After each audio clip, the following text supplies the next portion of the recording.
So why do you think that uneducated white women voted against their reproductive health freedoms? And why do you think Latino men voted in favor of someone that's going to deport, says he's going to deport the majority of his community? I don't like clowns.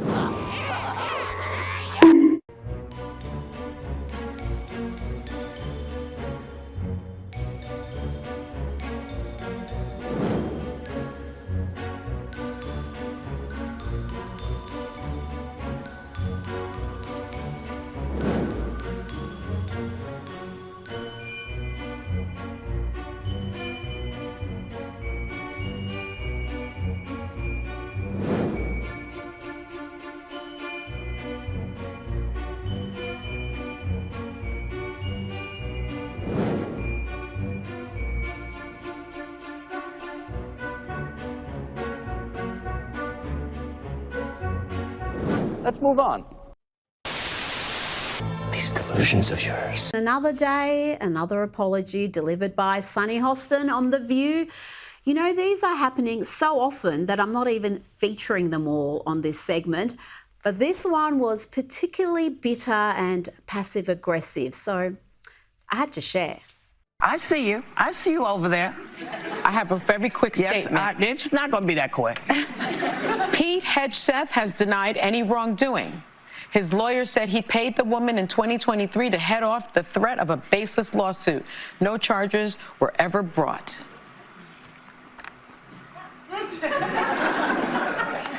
You rushed me for that? Witch. I come from a country where we ban books for sport and where we tell children to hide in the corners to avoid the shooters. I come from a place where we bully LGBTQ kids in schools and where we are actively taking away women's rights. I come from the United States. Soy Americana. Black women tried to save this country. Again, last night, 92% of black women voted for the vice president. Black Americans are going to always vote Democrat. You have Latinas in the 70 percentile voting for the vice president. What we did not have is white women who voted about 52%, right, for Donald Trump. They voted conservative because they couldn't stomach socialism. Uneducated white women, is my understanding.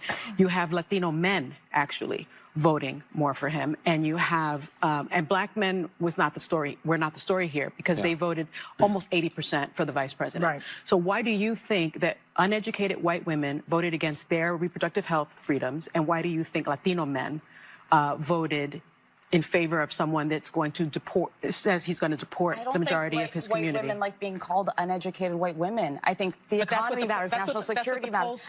But when you put people in these boxes, I think that's a takeaway from this, right? Why are you always so hateful? And racist. Statistically, it is true that Asians, right, on average, make more money, better test scores, get into better colleges, all that stuff. I think the question is, why is that? And I don't know, model minority, whatever that label wants to mean. That's actually a myth because we cannot be... Well, no, listen. Well, let me finish my point. We need to observe what makes people successful and unsuccessful. And I think when you look at trends that are generally true in the Asian community, not of everyone, but are generally true, usually you have families that are sticking together. You have people are taught to work hard in school, not get into trouble. I think that translates to why Asians en masse are successful. And I don't think you have to be Asian or white, for that matter, to not have kids out of wedlock, not, you know, commit crime, not cause trouble, whatever it is. It's just a matter of, like, well, common sense. That's what makes people successful. And if that's so-called assimilation, having a nuclear family, buying a house, going to school, whatever it is, then yeah, okay, call me a pro-assimilation then. Count me in. Mom, I want to get my lip pierced. Honey, you are not mature enough to make that decision. Now, come on, it's time for your hormone therapy. And they've canceled people that are more powerful than me. They canceled J.K. Rowling. My God, J.K. Rowling wrote all the Harry Potter books by herself.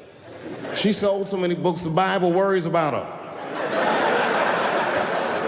And they canceled her because she said in an interview, and this is not exactly what she said, but effectually, she said gender was a fact.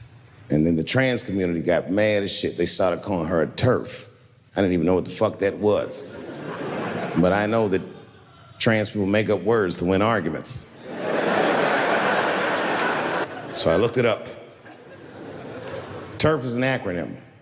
Stands for Trans Exclusionary Radical Feminists. This is a real thing. This is a group of women that hate transgender. They don't hate transgender women, but they look at trans women the way we blacks might look at blackface. It offends them. Like, ooh, this bitch is doing an impression of me. Aw, she's making up words. Hey man, thank you for coming here to Woke Land. Appreciate it. Great to see you. I'm an immigrant from Eastern Europe, and I've been here for 10 years and a little bit. And if anybody would have told me 10 years ago that I would come a day where I would live in America and American citizens would be in favor of communism, I would have laughed in their face. So obviously I have my own opinion about why this is happening, but what is your take? Why do you think US citizens, man, are in favor of communism in America? It feels that it's getting more and more. What country are you from?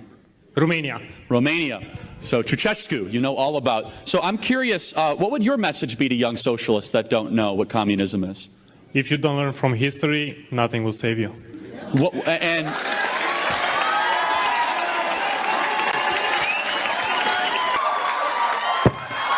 You're a privileged white boy. Why do you call me a privileged white boy? That's what you are. What does that even mean? What exactly what I mean? What privileges? You're a privileged white boy. What privileges do I have that you don't? Everything. Like what? Everything. Like what? Man. Name one. Out of a woman. You called me a privileged white boy. That's kind of racist. Freedom of speech. Racist. I mean, I'm still yet to hear a privilege I have that you don't. Aggressively racist? Breaking feminist. How would you define the term woke? It's a great question, and honestly is a completely subjective answer depending on who you're going to ask. I would say it's the most ironic definition of our time, because those that would call themselves woke think that they're completely eyes wide open to all of the social justice injustices that are happening in society. They think that they're causing progression in society. In reality, if you call yourself woke today, your head is buried, your head is in the sand, your eyes and ears are completely closed to what's going on around you, and you've bought into a mainstream lie about what it means to live in 2023 America. That is 100% true. The idea that if somebody looks at a man and calls him a man, that they're suddenly unsafe because they've created a false reality in their own head. Yeah, I don't abide by that. I think this is what's really happening is that we are celebrating mental disorders in America right now. I had a stalker, a very serious stalker at FBI ended up getting involved who had suffered from schizophrenia. He very much believed, and it was a terrifying thing to go through. He escaped the Psych 5150 hold, and he very much believed that he and I were in a relationship, and he would send me about 100 emails a day, okay?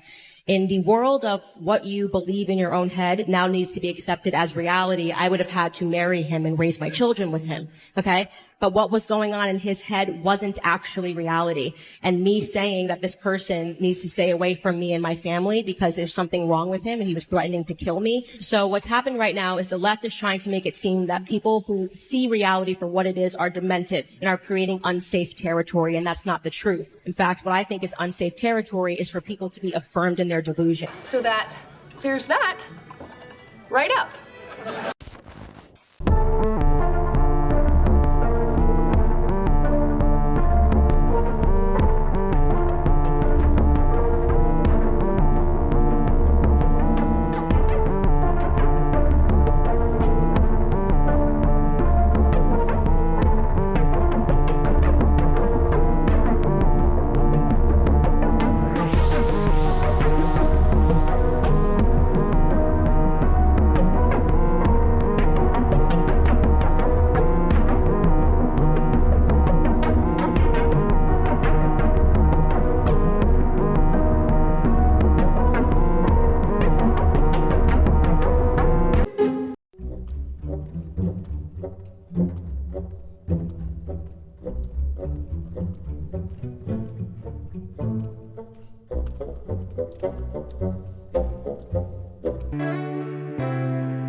It is a messed up world.